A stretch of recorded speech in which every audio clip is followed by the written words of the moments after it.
Clip number 904۔ اس clip میں قرآن پاک کی سورہ مومنون کا تعارف، آیت نمبر 1 کی تلاوت، ترجمہ اور تفسیر قرآن صراط الجنان سماعت فرمائیں گے۔ سورۃ المومنون، سورہ مومنون کا تعارف۔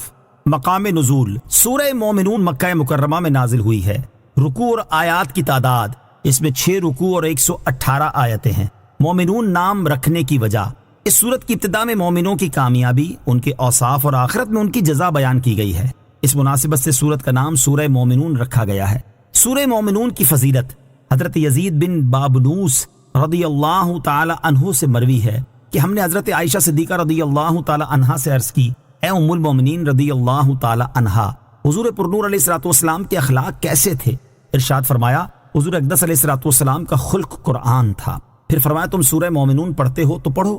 چنانچہ انہوں نے قد افلح المؤمنون سے لے کر 10 آیتیں پڑھی تو حضرت عائشہ صدیقہ رضی اللہ تعالی عنہا نے فرمایا، رسول اللہ صلی اللہ علیہ وسلم کے اخلاق ایسے ہی تھے۔ سورہ مومنون کے مضامین، اس سورت کا مرکزی مضمون یہ ہے کہ اس میں خالق کے وجود، اس کی وحدانیت، نبوت اور رسالت کے ثبوت اور موت کے بعد زندہ کیے جانے پر مختلف دلائل کے ساتھ کلام کیا گیا ہے، اور اس سورت میں یہ مضامین بیان کیے گئے ہیں۔ نمبر 1، اس سورت کی ابتدا میں 7 اوصاف کے حامل مومنوں کو آخرت میں کامیاب ہونے کی بشارت سنائی گئی، اور آخرت میں انہیں ملنے والی عظیم جزا فردوس کی میراث بیان کی گئی۔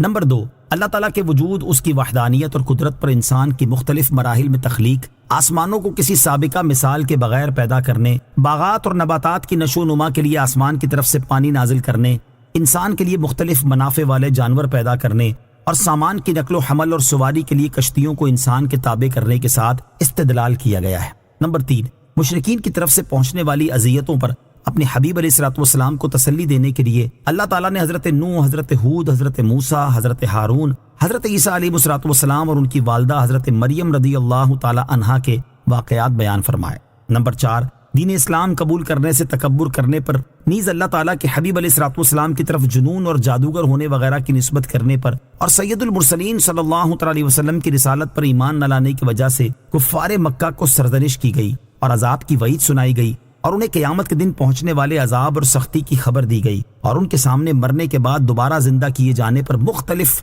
دلائل پیش کیے گئے۔ نمبر 5، انہی آیات کے ضمن میں انسان پر کی گئی نعمتوں کے ذریعے اسے نصیحت کی گئی، اور مرنے کے بعد دوبارہ زندہ ہونے کا انکار کرنے، اللہ تعالیٰ کی طرف اولاد کی نسبت کرنے اور اللہ تعالیٰ کے شریک ٹھہرانے کا شدید رد کیا گیا۔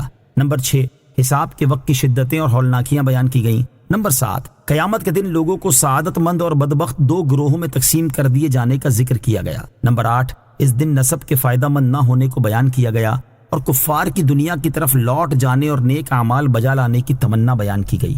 نمبر 9، مسلمانوں پر ہنسنے اور ان کا مذاق اڑانے پر کفار کو سرزنش کی گئی اور ان سے دنیا میں ٹھہرنے کی مدت کے بارے میں سوال کیا گیا۔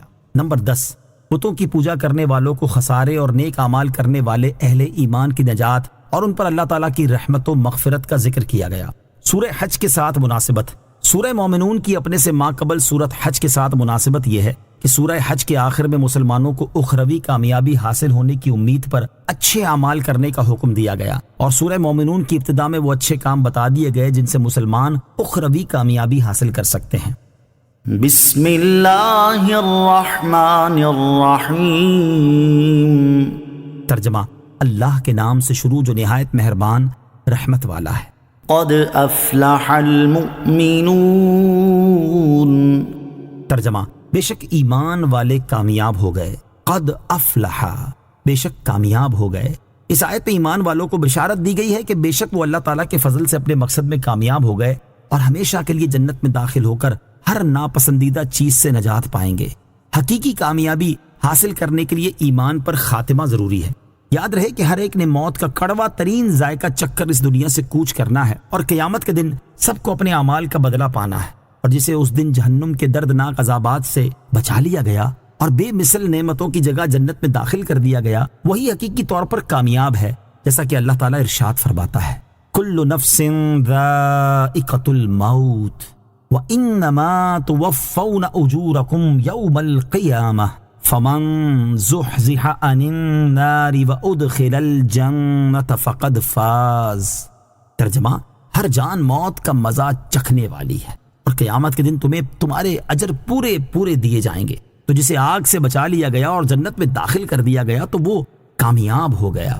اور جہنم سے بچنے اور جنت میں داخلے کے لیے ایمان پر خاتمہ ضروری ہے، جیسا کہ حضرت عبداللہ بن عمر رضی اللہ تعالیٰ عنہ سے روایت ہے، سید المرسلین علیہ الصلوۃ والسلام نے ارشاد فرمایا، جس شخص کو جہنم سے بچنا اور جنت میں داخل ہونا پسند ہو تو اسے موت ضرور اس حال میں آئے کہ وہ اللہ تعالیٰ اور آخرت کے دن پر ایمان رکھتا ہو، اور جس معاملے کو وہ اپنے لیے پسند کرتا ہو وہی معاملہ دوسروں کے ساتھ کرے، اور چونکہ موت کا وقت کسی کو معلوم نہیں اس لیے ایمان پر ثابت قدم رہنا اور اس کی حفاظت کی بھرپور کوشش کرنا ضروری ہے تاکہ موت کے وقت ایمان سلامت رہے اور قیامت کے دن جنت میں داخلہ نصیب ہو۔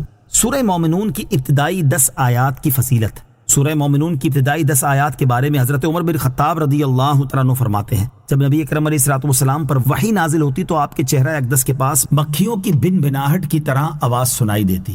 ایک دن وحی نازل ہوئی تو ہم کچھ دیر ٹھہرے رہے، جب یہ کیفیت ختم ہوئی تو آپ علیہ الصلوۃ والسلام نے قبلہ رو ہو کر ہاتھ اٹھائے اور یہ دعا مانگی، اے اللہ عز و جل، ہمیں زیادہ عطا کرنا اور کمی نہ کرنا، ہمیں عزت دینا اور ذلیل نہ کرنا، ہمیں عطا فرمانا اور محروم نہ رکھنا، ہمیں چن لے اور ہم پر کسی دوسرے کو نہ چن، اے اللہ عز و جل ہمیں راضی فرما اور ہم سے راضی ہو جا۔ اس کے بعد ارشاد فرمایا، مجھ پر 10 آیات نازل ہوئی ہیں، جس نے ان مذکورہ باتوں کو اپنایا وہ جنت میں داخل ہوگا۔ پھر آپ علیہ الصلوۃ والسلام نے قد افلح المؤمنون سے لے کر 10ویں آیت کے آخر تک پڑھا۔ صلو علی الحبیب صلی اللہ تعالی علی محمد صلی اللہ تعالی علیہ وسلم۔ مجھے اپنی اور ساری دنیا کی لوگوں کی اصلاح کی کوشش کرنی ہے انشاءاللہ عز و جل۔